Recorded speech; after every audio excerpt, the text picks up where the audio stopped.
नमस्कार दोस्तों, आप सभी का स्वागत है कृषि की बात इंद्र के साथ में। और आज चर्चा का विषय होगा किसान संसद और उससे जुड़े हुए सवाल। और ये सवाल कौन से होंगे?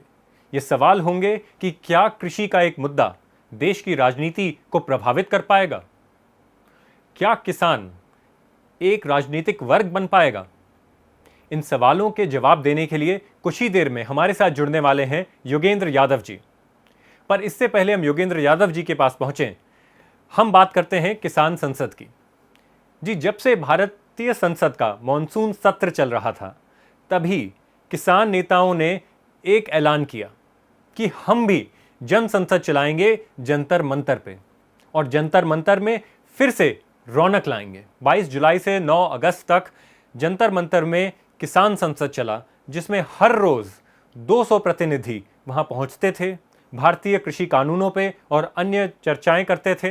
और उसी के साथ साथ वहाँ पे इतनी ज़्यादा पुलिस फोर्स थी, इतनी ज़्यादा पहरा था कि भारतीय संसद में भी कम पुलिस होगी, लेकिन जंतर मंतर पे ज़्यादा पुलिस थी। वहाँ पे जो सत्र चले किसानों के, वो बिल्कुल संसद जैसे थे। वहाँ पे 3 कृषि कानून, मंडी कानून के ऊपर, कॉरपोरेट खेती कानून के ऊपर, अवश्य वस्तु संशोधन के ऊपर बातचीतें हुई। उसके अलावा बिजली बिल पे बातचीत हुई और फिर कुछ विशेष मुद्दों को उठाया गया, जिनमें से सबसे पहले था न्यूनतम समर्थन मूल्य, जिसको हम एमएसपी के रूप में भी जानते हैं। चर्चा का मुख्य विषय ये था कि क्या न्यूनतम समर्थन मूल्य एक कानूनी अधिकार होना चाहिए। और फिर एक और दिन बातचीत हुई स्वामीनाथन की सिफारिशों पे कि जो आज का न्यूनतम समर्थन मूल्य है या एमएसपी, क्यों नहीं उसमें स्वामीनाथन की सिफारिशें लागू की गईं, और जो बातें स्वामीनाथन जी ने कही थी वो क्यों नहीं किसान तक पहुंच रहीं, या उसका लाभ किसानों तक क्यों नहीं पहुंच रहा। तो ये थी कुछ मुख्य चर्चाएं। उसके अलावा किसान संसद ने एक बड़ी अनोखी चीज़ की। किसान संसद ने 2 दिन केवल महिला सांसदों को बुलाया और महिला सांसदों ने 2 दिन पूरे के पूरे किसान संसद चलाई। उन संसदों के दिन आवश्यक वस्तु संशोधन पे बातचीत हुई, और जो दूसरी चर्चा का विषय था वो आखिरी दिन हुआ, और वो था एक अविश्वास प्रस्ताव के ऊपर, जो किसान संसद में शुरू हुआ मोदी सरकार के खिलाफ। महिलाओं ने और बाकी किसानों ने मिलके अपने तर्क दिए और बताया कि क्यों मोदी सरकार के ऊपर उनका विश्वास हट चुका था। लेकिन इन चर्चाओं में केवल किसान नहीं थे, इसमें हमारे साथ बुद्धिजीवी लोग जुड़े, जैसे देवेंद्र शर्मा जी, रंजीत सिंह गुमान जी, जिन्होंने आके हमें समझाया कि किस प्रकार से अर्थशास्त्रिक रूप में ये कानून भारत के लिए बहुत खराब है। उसके अलावा कई सारे नेता पहुंचे, जिनमें से अभी आज के सांसद भी थे और पूर्व सांसद और विधायक थे। ये पूरे देश भर से आए हुए थे। उसके साथ ही साथ कई सारे पुराने ब्यूरोक्रेट्स आए, सिविल सर्वेंट्स आए, और यहाँ तक कि गुलपनाग भी पहुंची किसान संसद में भाग लेने के लिए। तो ये एक असली में एक जन संसद थी, जहां पे कई घंटे बातचीत हुई इन सारे कानूनों के ऊपर। अब ये तो था मेरा ब्यौरा संसद का। अब आइए सुनिए किसान संसद की कुछ आवाज़ें। मुझे याद है जब विश्वनाथ प्रताप सिंह के साथ हम लोग एक छोटे से वर्किंग ग्रुप में काम किया करते थे। चंद्रशेखर जी, विश्वनाथ प्रताप सिंह जी, इंद्र कुमार गुजराल और देवेगौड़ा साहब। और उस समय भी हम लोग ये बात बड़ी क्लियर थी कि जब तक किसान राजनीति में खुद नहीं आएगा, यानी जब अपनी कमान नहीं संभालेगा, तब तक किसान का जो भविष्य है वो नहीं बदल सकता।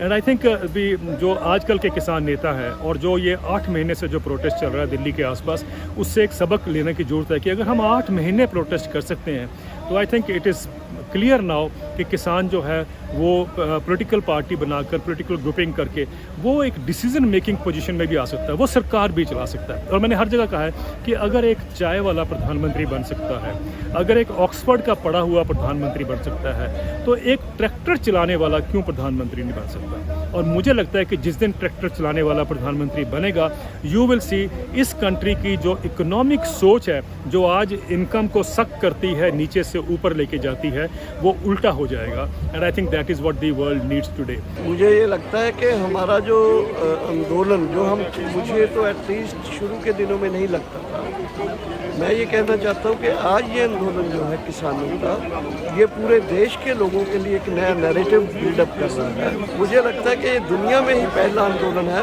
जिसने कॉरपोरेट का विरोध, दूसरी तरफ अथॉरिटेरियनिज्म का विरोध, और तीसरी तरफ जो एग्रीकल्चर की अंडर डेवलपमेंट है उसको उभारने के लिए जो कोशिश की, और चौथा जो संगठनों को इकट्ठा किया और लोगों को इकट्ठे किया। मुस्लिम हिंदू एक साथ आए, करौली में गुज्जर और ये अपने एक साथ आए।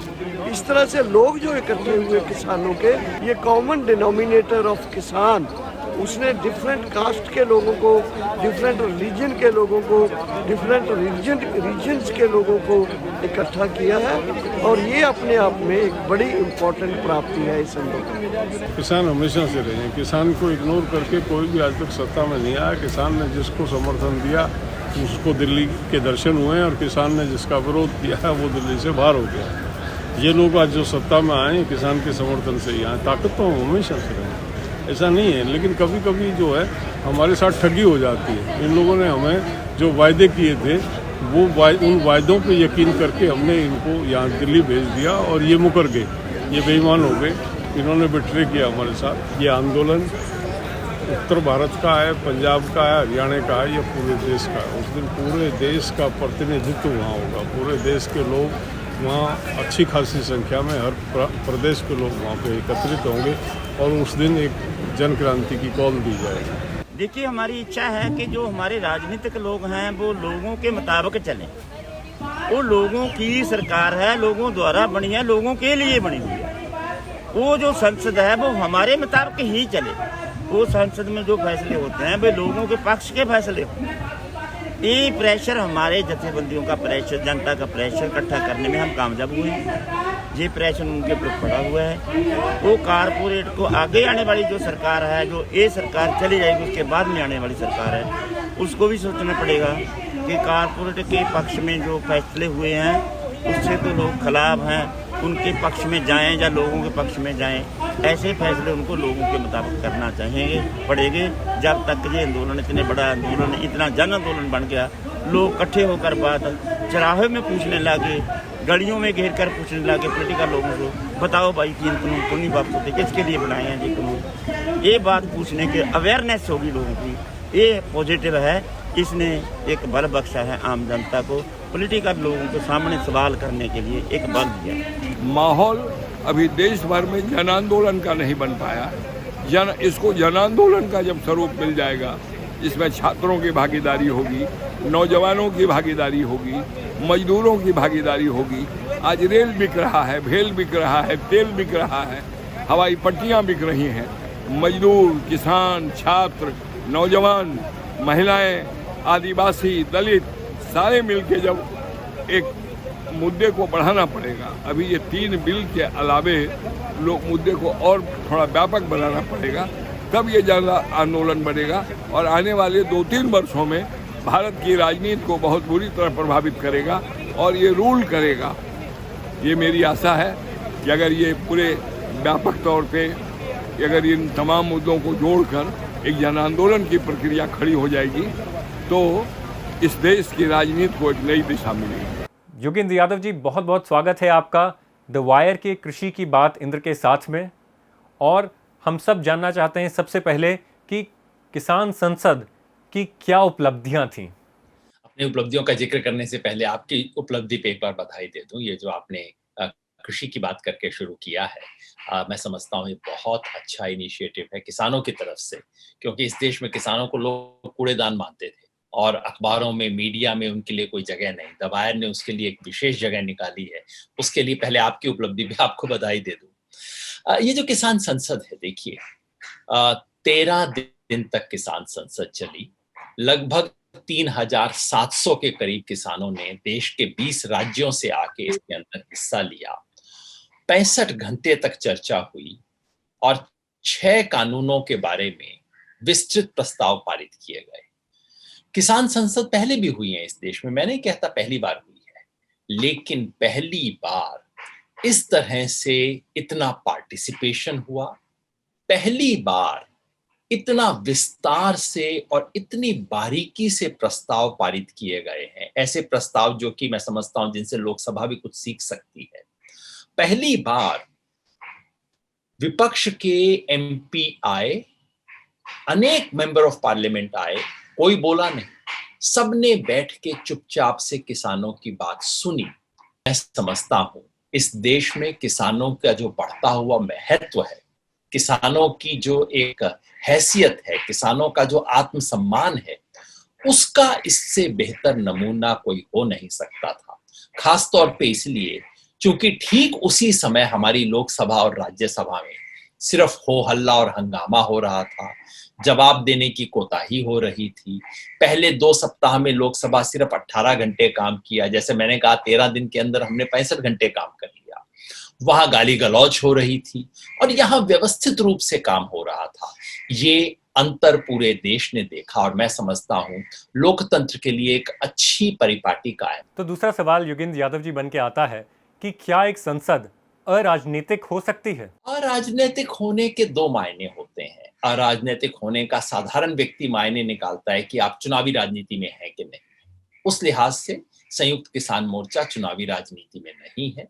जब हम पश्चिम बंगाल गए भी या आगे भी कहीं जाना पड़ सकता है तो हम ये कह के गए कि देखिए किसे वोट दें इससे हमें मतलब नहीं है, लेकिन जिसने किसानों का दमन किया है उसे हराइए। मजबूरी में हमने किया।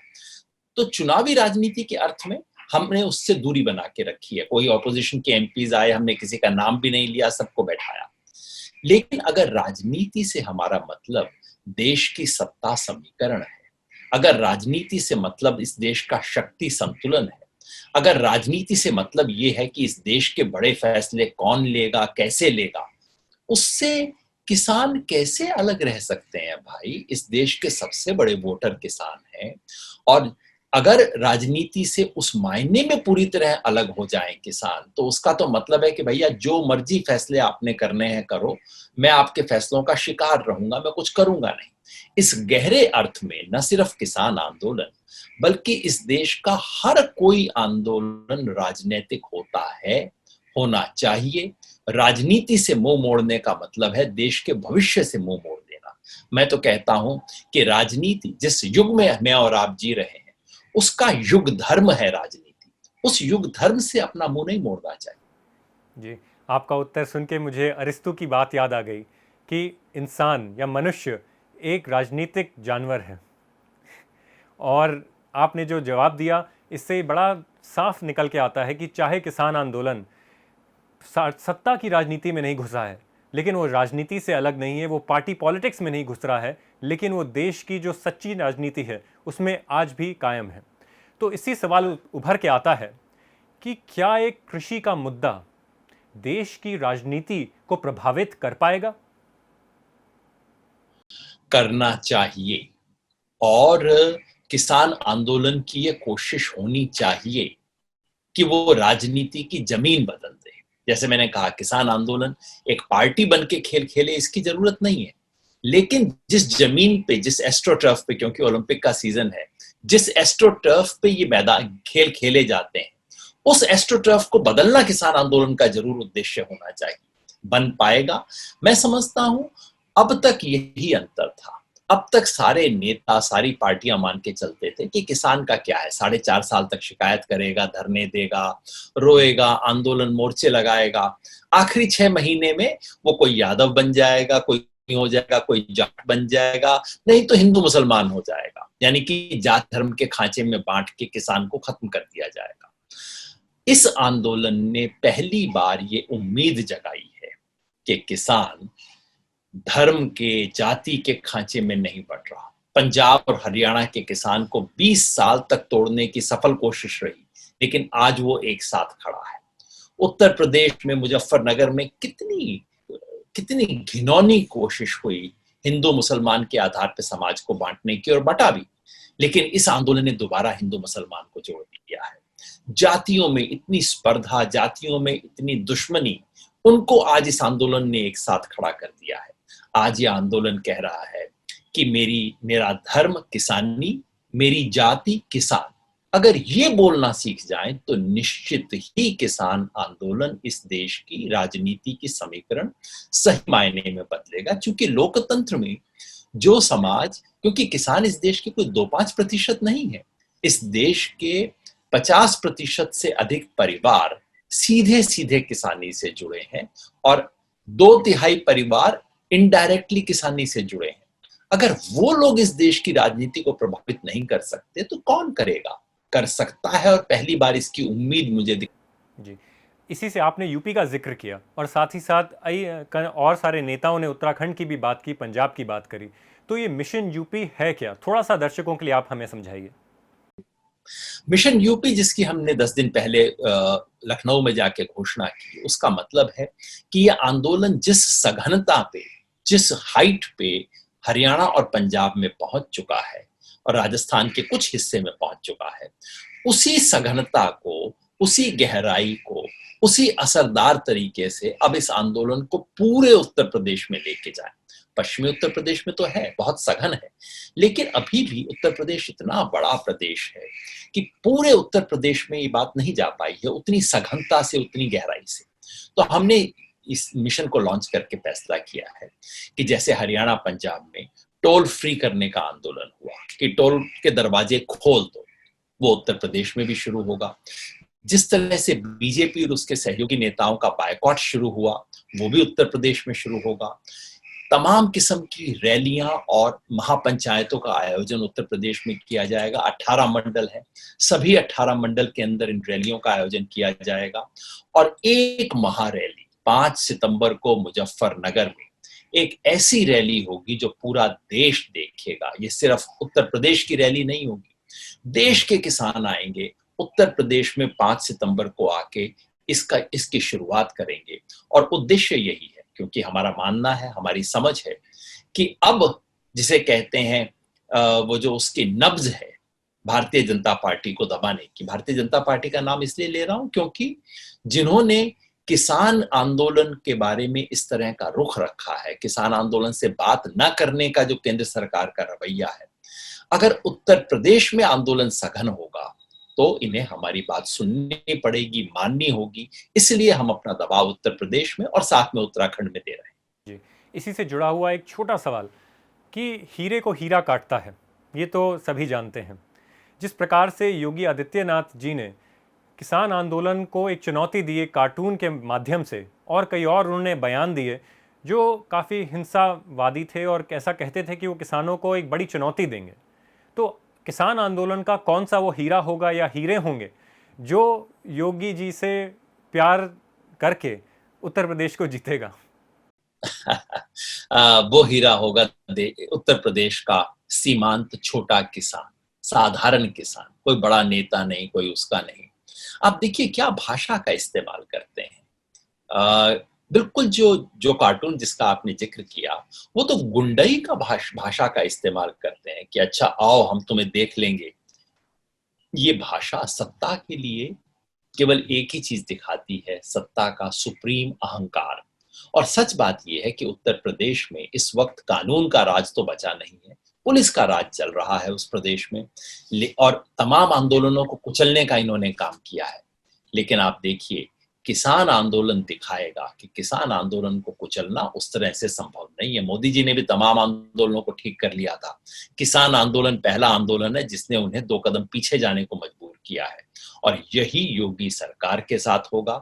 बंगाल में एक थोड़ा सा इंजेक्शन लगाया बीजेपी को, और मैं समझता हूं मरीज की हालत में थोड़ा सा तो सुधार हुआ है। अहंकार का जो रोग इनको लगा था उसमें थोड़ा सा तो सुधार हुआ है। लेकिन अगर अगले 2-3 महीने में उत्तर प्रदेश में इनमें सुधार नहीं होता योगी जी में, तो हो सकता है किसान आंदोलन को एक दूसरा इंजेक्शन भी वहां लगाना पड़ जाए। जी, आपने मुजफ्फरनगर की रैली की बात करी, तो आपने कहा कि देश का किसान साथ में आएगा। क्या इससे हम ये समझ सकते हैं कि देश की राजनीति को एक नई दिशा मिली है, और क्या किसान, भारत का किसान फिर से एकत्रित होकर एक राजनीतिक वर्ग के रूप में सामने आ रहा है? देखिए, अब ये किसान आंदोलन केवल किसान के आर्थिक मुद्दों का आंदोलन नहीं बचा है, वो है 3 कानून को रद्द करवाना, एमएसपी की लीगल गारंटी लेना, ये सब है। लेकिन अब ये आंदोलन इससे 2 कदम आगे बढ़ गया है। अब ये आंदोलन इस देश में लोकतंत्र की रक्षा का आंदोलन है। अब ये आंदोलन इस देश को जाति धर्म के आधार पर तोड़ने की जो कोशिश की जा रही है, उससे बचा के इस देश को जोड़ने का आंदोलन है। अब ये आंदोलन इस देश के विकास की दिशा नए तरीके से बनाने का आंदोलन है। एक जमाने में कार्ल मार्क्स ने यूरोप में इंडस्ट्रियल वर्कर के लिए ये कहा था, सर्वहारा मजदूर वर्ग के लिए कहा था कि ये केवल अपने हित के लिए नहीं, ये पूरे इतिहास को बदलने के लिए लड़ रहे हैं। उसी तरह से आज के भारत में किसान की लड़ाई केवल अपने लिए नहीं, अपने हित की रक्षा के लिए लड़ते वक्त किसान इस देश को बचाएगा, लोकतंत्र को बचाएगा, इस देश की एकता को बचाएगा। ये जिम्मेवारी आज किसान आंदोलन के कंधे पे है। और जिस तरह से ये आंदोलन बढ़ रहा है, जिस संयम से, जिस धीरज से, जितनी लंबी लड़ाई इस आंदोलन ने लड़ी है, मुझे विश्वास है कि इस देश की राजनीति की धारा को मोड़ने का काम यह आंदोलन करेगा। लोहिया ने कहा था कि संसद और सड़क के रिश्ते के बारे में कहा था कि जब सड़कें सूनी हो जाती हैं तो संसद आवारा हो जाती है। अब मैं अपनी संसद को आवारा तो नहीं कहूंगा, लेकिन सड़कों के सूनी होने से राजनीति और सत्ता में अहंकार आ जाता है। सड़कों पे दोबारा आके इस आंदोलन ने सत्ता की मर्यादा स्थापित की है और सड़क और संसद का ये जो रिश्ता बना है, जो हमने देखा कि एमपी लोग आए किसानों के संसद में, चुपचाप बैठे, सुन के दर्शक गैलरी से चले गए। ये सड़क और संसद का नया रिश्ता जो बना है, ये देश की राजनीति को पुनः परिभाषित करेगा। बहुत बहुत शुक्रिया आपका योगेंद्र यादव जी, आप हमसे जुड़े और वायर के कार्यक्रम में आए। दोस्तों, अगर आपको हमारा कार्यक्रम अच्छा लगा और योगेंद्र यादव जी के साथ चर्चाएं आप और बढ़ाना चाहते हैं तो हमारे ट्विटर हैंडल पे कृषि की बात हैशटैग के साथ अपनी बात लिखें या यूट्यूब चैनल पे अपने कमेंट्स लिखें, जैसे हम आपकी बात को चर्चा में लाएं और योगेंद्र यादव जी के पास भी ले जाएं। धन्यवाद दोस्तों। द वायर के और वीडियोस देखने के लिए सब्सक्राइब करें और बेल आइकन पर क्लिक करें। स्वतंत्र पत्रकारिता की आर्थिक मदद करने के लिए डिस्क्रिप्शन में दिए गए लिंक पर जाएं और अपनी राशि चुनें।